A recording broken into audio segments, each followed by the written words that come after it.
میرے حضور علیہ الصلوۃ والتسلیم نے 3 چیزیں قسم کھا کے فرمائی۔ پہلا، اگر کوئی شخص کسی کو معاف کر دے تو اس کی عزت کم نہیں ہوگی، میں محمد اللہ کی قسم اٹھاتا ہوں۔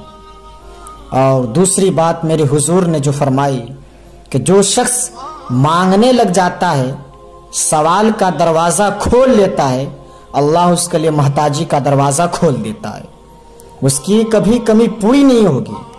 اور تیسری بات میرے حضور علیہ السلام نے قسم کھا کے فرمائی، ما نقص مال عبد من صدقہ، کہا میں اللہ کی قسم اٹھا کے کہتا ہوں کہ صدقے سے مال کم نہیں ہوتا، صدقے سے مال گھٹتا نہیں۔ ایک تو مال بھی نہیں گھٹے گا، یہ ضمانت کس کی ہے صاحب؟ میری نہیں، یہ رسول اللہ کی ضمانت ہے۔ ایک تو کہ مال بھی کم نہیں ہوگا، اور دوسرا یہ کہ حب دولت ختم ہوگا۔ حب دولت تلف میں سازت زکات۔ یہ ماہ سیام کا آخری عشرہ گزر رہا ہے، تو زکات سے حب دولت ختم کے لیے بلکہ آپ صدقات دیجئے، نفلی صدقات ادا کریں، غربا و مساکین کی مدد کیجئے، اپنے غریب محتاج رشتہ داروں پہ غور کیجئے، ان کی مدد کیجئے، اپنی ہمسائیگی میں دیکھیے اور پردے سے مدد کیجئے، ان کی عزت نفس بھی مجروح نہ ہونے پائے۔ آج کل لوگ تو دیتے ہیں، ان کا طریقہ ہی بالکل ہے نہیں الگ دکھائی دیتا ہے۔ یہ جو نمائش لگا کے 10 اخباروں میں چھپوا کر لوگوں کی مدد کرتے ہیں، آپ اس سے گریز کیجئے۔ کبھی سوچئے اگر آج کسی کی ماں بیٹی لائن میں کھڑی ہے تو کل یہ مرحلہ میری بیٹے کے ساتھ بھی آ جائے تو پھر میرا مزاج کیسا ہوگا؟ تو عزت نفس کا خیال رکھیں، لوگوں کی غربت کا تماشا نہ اڑائیں، اور لوگوں کی وہ جو ہے محتاجی اسے اپنی تسکین کا ذریعہ نہ بنائیں۔ یعنی یہ تو اللہ کا کرم ہے کہ رب نے تمہیں دیا، انہیں نہیں دیا، اور وہ آزمائش کی گھڑی میں کھڑے ہیں تو تم ان کے ساتھ کھڑے ہو جاؤ۔ تو لوگوں کی مدد کیجئے، دکھیوں کے کام آئیے، اور مساجد کی تعمیر کیجئے، مدارس دینیا کے ساتھ آپ وابستہ رہیں، اور لوگوں کی فلاح اور بہتری کے لیے کام کیجئے۔ اللہ نے آپ کو دیا ہے، یعنی یہ مال یہیں رہ جانا ہے۔ میرے حضور نے فرمایا کہ ابن آدم کہتا ہے کہ میرا مال میرا مال، اس کا مال تو وہ ہے جس نے کھایا پیا پہنا اور پرانا کر دیا یا آگے بھیج دیا، باقی اس کا نہیں ہے، وہ تو وارث کا ہو جائے گا، مرتے ہی حصہ بن جائے گا، مرتے ہی ترکہ بنا لیا جائے گا۔ کفن بھی میلا نہیں ہونے دیں گے کہ بعض اولادیں تو بانٹ لیتے ہیں، اللہ اکبر، تو تیرا نام چھن گیا۔ آج کوئی نہیں کہتا کہ پیچھے اس امام کے اور حاضر اس شیخ صاحب کے، حاضر اس میت کے، آج تو ڈیڈ باڈی بن گیا، تو آج میت بن گیا ہے نہیں۔ اب تو آج خان صاحب، شیخ صاحب، ملک صاحب، چودھری صاحب، مفتی صاحب، تیرے سارے ٹائٹل جو تھے چھین لیے گئے۔ آج تیرا لباس بھی پھاڑ کے اتارا جا رہا ہے، آج تیرے انگوٹھے باندھ دیے گئے، ناک میں روئی ٹھوس دی گئی ہے۔ آج تو غسال کے رحم و کرم پہ وہ تجھے کبھی ادھر پلٹ رہا ہے، کبھی ادھر پلٹ رہا ہے۔ اب تیرے پاس کوئی بھی اختیار باقی نہیں رہا۔ آج اولاد بھی دور ہیں، پوتے پوتیاں بھی ڈر رہے ہیں، آج سارے چلے گئے۔ تو آج اپنے ہاتھ سے اس دین کے آنے سے پہلے زندگی کے سنوارنے کی عمل کی طرف بڑھیں اور راہ خدا میں خرچ کریں، دکھیوں اور مجبوروں اور لاچاروں کے کام آئے، اللہ کے محبوب ہو جاؤ گے اور حب دنیا بھی ختم ہو جائے گی۔ آپ صدقہ و خیرات کا ماحول پیدا کریں، ہے نہیں؟ تو اس ماہ رمضان سے آپ مستفیض ہوں۔ یہ ماہ فیضان پھر آئے گا، لیکن نہ جانے ہم آئندہ اسے مل پائیں گے یا نہیں، تو اپنی آخرت کی تیاری کریں۔ تھوڑا وقت رہ گیا ہے، زیادہ وقت ہم گزار چکے ہیں، اور جو گزار چکے ہیں وہ تو گزار چکے ہیں، آنے والی ایک سانس کا بھی ہمیں پتہ نہیں۔ آج یہ غنیمت ہے، کل کا ہمیں پتہ نہیں۔ جب آپ کوئی کام کرتے ہیں نا تو اس وقت آپ کے پاس ہے نا زیادہ زندگی رہتی ہے، لیکن اس میں 1-2 گھنٹہ لگا دیے، اب آپ کی زندگی سے 1-2 گھنٹے ختم ہو گئے۔ آپ نے رات سوئی، رات گزر گئی، اگلا دن گزر گیا، اور اسی طرح جب ایک ایک گنتی جب الٹی چلتی ہے نا تو بہت جلد ہے نا کام زیرو پہ آ جاتا ہے. زیرو چاہے 1 کروڑ سے شروع ہوتا ہو. کبھی آپ نے دیکھا ہوگا گاڑی جب چلتی ہے یعنی تو بالکل اس کی اسپیڈ جو ہوتی ہے 70 90 60 85 120 اور اس کے اوپر چلا جاتا ہے. یعنی میڈیا اس کے سامنے آ جاتی ہے کہ صاحب آپ کے اندر وہ کون کلا ہے, آپ کے صحت میں کون سا راز ہے کہ آپ اتنی رفتار گاڑی چلاتے ہو. انہوں نے کہا کہ میں لسی پیتا ہوں. تو دیکھیے 120 تک ہے لیکن جب سلو کرنے لگتا ہے تو 60 65 کا 120 بھی زیرو پہ آ جاتا ہے. تو اسی طرح زندگی ہے نا سانس سانس کر کے پگھل رہی ہے. یعنی میری اور آپ کی زندگی ایک ایک کر کے گھٹ رہی ہے اور ہم پھر زیرو پہ پہنچیں گے. اور جب زیرو پہ پہنچ جائیں گے تو پھر سرخ بتی جلے گی, پھر گاڑی کو آگے گزرنا ہی پڑے گا, چاہو یا نہ چاہو جانا ہی پڑے گا. وقت پر کافی ہے ایک قطرہ بھی آبی خشک ہنگام کا, جل گیا جب کھیت برسا بھی تو کس کام کا. کل کے پچھتاوے سے بہتر ہے آج کا پچھتاوا. آج کا پچھتاوا کل کی بہتری کے لیے ضمانت ہے, اور کل کا پچھتاوا سوائے حسرت بڑھانے کے اور کچھ نہیں ہے. یہ روز روز ایسے وقت نہیں آتے. آج سانس سے آج وقت ہے تو اس وقت کو آپ غنیمت سمجھے اور اپنے آخرت کی تیاری کریں. علامہ اقبال نے کہا تھا نا, موسم اچھا پانی وافر مٹی بھی زرخیز, جس نے اپنا کھیت نہ سینچا وہ کیسا دہقان. او مردے کہستہ اپنی خود ہی پہچان.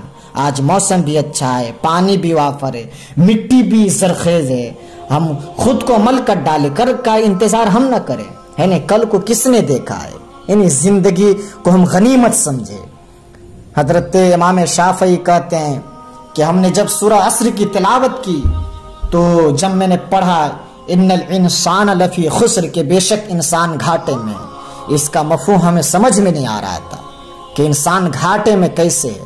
میں نے ایک دن بازار کا رخ کیا تو بازار میں کیا دیکھا کہ ایک ٹھیلا والا برف بیچ رہا ہے اور آواز لگا رہا ہے کہ برف لے لو برف لے لو, یہ میرا سرمایہ ہے, کچھ دیر کے بعد یہ پگھل جائے گا, ختم ہو جائے گا, میرا سرمایہ لوٹ جائے گا. امام شافعی کہتے ہیں اسی وقت ہمیں سورہ عصر کی تفسیر سمجھ میں آ گئی کہ انسان گھاٹے میں کیسے. یہ برف ہے جو قطرہ قطرہ کر کے بہہ رہا ہے, پگھل رہا ہے, اور انسان کی ایک زندگی ہے جو سانس سانس کر کے پگھل رہی ہے. تو آپ اس زندگی کو غنیمت سمجھے اور رب کی رضا کے لیے آپ عمل کریں. ایک فقیر ملنگ درویش تھا, وہ کھڑا تھا بازار میں اور رو رہا تھا. کسی نے پوچھا کہ بابا جی آپ کیوں رو رہے ہو, ہے نہیں؟ تو انہوں نے کہا کہ بس گزرتے گزرتے ترس آ گیا, میں لوگوں کو دنیا میں کھوئے ہوئے دیکھا تو پھر میں نے رب سے بات کی کہ میرا خیال ہوا کہ ان بندوں پہ رب سے صلح کر دوں, ہے نہیں؟ جب میں نے اس سے بات کیا تو اس نے کہا کہ کوئی بات نہیں, لے آؤ میرے در پہ, ایک آنسو سے بھی میں اس کے سارے گناہوں کو معاف کر دوں گا. میں بڑا خوش ہوا. میں اسی بات سے خوش ہو کر خوشی خوشی میں اس سے آگے سے جا کر کے اس سے یہ بات بتلائے تو پھر وہ میرا مذاق اڑانے لگا, ہے نہیں, اور کہنے لگا جا بابا جی اپنا کام کر, تجھے کیا پتا. وہ میرا مذاق اڑانے لگا تو میں اس پہ ترس آیا اور میں رونے لگا, اور اس کی رحمت کا دروازہ کھلا ہے, وہ معاف کرنے پہ آمادہ ہے, لیکن یہ مان نہیں رہے ہیں. آج کل کے لوگ مان نہیں رہے ہیں. اگلے دن وہی بابا فقیر قبرستان میں جا کر کے رو رہا تھا. پھر وہی سوار وہاں سے گزرا, گاڑی روک کر کے پھر قبرستان میں چلا گیا اور کہا کہ بابا تو بازار میں بھی روتا ہے اور قبرستان میں بھی روتا ہے, معاملہ کیا ہے, آج کا ماجرا کیا ہے؟ تو انہوں نے کہا کہ ماجرا کل والا ہے. کہا مطلب؟ تو انہوں نے کہا کہ ان سے مایوس ہو گیا تو آج ادھر نکل آیا, اور آج میرا خیال ہوا کہ ان قبرستان والوں کے رب کے ساتھ صلح کر دوں. تو کیا کہا؟ تو انہوں نے کہا کہ آج کچھ نہیں بنا. آج یہ کہ جب میں رب سے فریاد کیا تو یہ لوگ تو مان رہے ہیں لیکن رب مان نہیں رہا ہے, رب مان نہیں رہا ہے. آج یہ مان رہے ہیں لیکن وہ نہیں مان رہا ہے. تو آج رب مان رہا ہے زندوں سے تو زندے نہیں مان رہے ہیں، لیکن جب ہم مر جائیں گے ہم اس وقت مانیں گے، لیکن رب ہماری نہیں سنیں گی۔ تو آپ اس مختصر سی زندگی کو اللہ اور اس کے رسول کے نام پر لگا دیں۔ تو آپ اس ماہ میں زیادہ سے زیادہ غربا و مساکین کا خیال رکھیں کہ ہو نہ ہو اس کی قبولیت سے آپ کا بیڑا پار ہو جائے۔ حضرات، آپ صدقہ خیرات کا ماحول پیدا کریں، اپنی عید کی خوشی میں اپنے دکھیوں اور رشتہ داروں کو بھی شامل کریں۔ ایک واقعہ بول کر کے میں اپنی جگہ لیتا ہوں کہ ایک شخص تھا جو چڑیا کے گھونسلے سے چڑیا کا بچہ نکال لیا کرتا تھا۔ ایک دن چڑیا نے اللہ سے شکایت کر دی، اللہ یہ تیرا بندہ بار بار مجھے تڑپا رہا ہے، کیوں تڑپا رہا ہے؟ آواز آئی کہ چڑیا، اگر یہ شخص آئندہ ایسا کرے گا تو اسے میں ہلاک کر دوں گا، اگر یہ شخص دوبارہ ایسی حرکت کرے گا تو اسے ہلاک کر دیا جائے گا۔ کچھ دن گزرے، وہ شخص دوبارہ چڑیا کے بچے نکالنے کے لیے آ ہی رہا تھا کہ راستے میں اسے ایک فقیر سے ملاقات ہو گئی۔ فقیر کہنے لگا، میاں بھوک لگی ہے، روٹی دے دو۔ چڑیا کے بچے نکالنے والے اس شخص نے اپنے کھانے میں سے ایک روٹی اس فقیر کو دے دیا اور چل پڑا۔ جب اس درخت کے گھونسلے کے پاس پہنچا تو پھر سیڑھی لگا کر چڑھ گیا۔ چڑیا کے بچے پھر سے نکال کر واپس چلا گیا۔ چڑیا نے پھر سے روتے ہوئے اللہ کی بارگاہ میں شکایت کی کہ اے رب، آپ نے وعدہ کیا تھا نا کہ اگر یہ شخص دوبارہ ایسی حرکت کرے گا تو اسے ہلاک کر دیا جائے گا۔ یہ شخص دوبارہ آیا، میرے بچے نکال کر چلا گیا، لیکن ہلاک نہیں ہوا۔ اللہ تو نے اسے ہلاک کیوں نہیں کیا؟ تو غیب سے آواز آئی، اے چڑیا، اس شخص کے بچنے کی وجہ اصل میں یہ ہے کہ جب یہ بچہ نکالنے کے لیے آ رہا تھا تو راستے میں اسے ایک فقیر مل گیا اور اس نے میرے نام پہ کچھ مانگا تھا کہ اللہ کے لیے مجھے ایک روٹی دے دو۔ تو اس فقیر کو انہوں نے بطور صدقہ ایک روٹی دی ہے۔ چڑیا، کیا تو نہیں جانتی کہ جس دن کوئی بھی شخص صدقہ دیتا ہے، رب کے نام سے بطور صدقہ کوئی چیز رب کی راہ میں خرچ کرتا ہے، تو اس کی بری موت سے ہلاک نہیں کیا جاتا۔ اللہ اکبر۔ تو جس دن کوئی شخص میرے نام پہ غریب مخلوق کو کچھ دیتا ہے تو شخص کو بری موت سے ہلاک نہیں کیا جاتا ہے۔ چڑیا، کیسے وہ ہلاک ہو سکتا ہے بندہ جو اللہ کے نام پہ کچھ دیا ہے؟ میں اسے عذاب میں مبتلا کیسے کر دوں؟ یہ میرے رحمت کو گوارا نہیں، میرے رحمت کو یہ گوارا نہیں کہ بندہ میری غریب مخلوق کا خیال کرے اور غریب مخلوق کو روٹی دے اور میں اسے عذاب میں مبتلا کروں، یہ میری رحمت گوارا نہیں کر سکتی۔ تو صدقہ جو ہے نا وہ بلاؤں کو ٹال دیتا ہے۔ تو آپ صدقہ خیرات کریں، ہو سکتا ہے کہ اگر یہی قابل قبول ہو گیا تو رب کی بارگاہ میں آپ سرخرو کہلانے کے قابل ہو سکتے ہیں۔ یعنی یہ انسان ہے جو صرف صدقہ کیا تو اس کی جان بچ گئی، امت محمدیہ ہے۔ اگر ہم بھی صدق دل سے رب کی رضا کے لیے رب کی بارگاہ میں رب کی راہ میں اگر غربا مساکین کو بطور صدقہ اگر ہم کچھ عطا کر رہے ہیں، کچھ دے رہے ہیں، تو انشاءاللہ رب کی رحمت سے امید ہے کہ رب تبارک تعالی ہمارے تمام پچھلے گناہوں کو معاف فرما دے گا۔